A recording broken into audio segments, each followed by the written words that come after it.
May kotse pero walang bubong yung garahe? Alam mo bang pwedeng masira yung dashboard mo sa sobrang init? Ang matagal na exposure sa araw ay nagdudulot ng pagkupas sa pagbabago ng kulay ng dashboard. Ang sobrang init ay maaari ding magdulot ng malfunction o mas mabilis na pagkasira ng mga electronic components sa dashboard, tulad ng screen or display. Ito din ang nagdudulot ng pag-expand ng materyales sa paglipas ng panahon, maaring mabitak o mabago yung hugis ng dashboard mo. Kaya kagaya ko, maingat din ako sa mga ganitong bagay, lalong-lalo na ang mahal ng sasakyan. Alam natin kung ano yung value ng sasakyan. Isa sa paraan para maiwasan to ay ang paggamit ng sunshade. Isa to sa marerecommend ko kung naghahanap kayo ng extra protection para sa windshield nyo.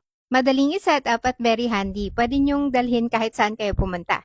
Alam natin na magastos yung mga accessories ng mga sasakyan, pero mas magastos yung masiraan ka. Kagaya ng mga sinasabi nila, prevention is always better than cure. So kung gusto niyo rin, nasa yellow basket lang yung link. Follow me for more. Have a safe driving mga kapatid!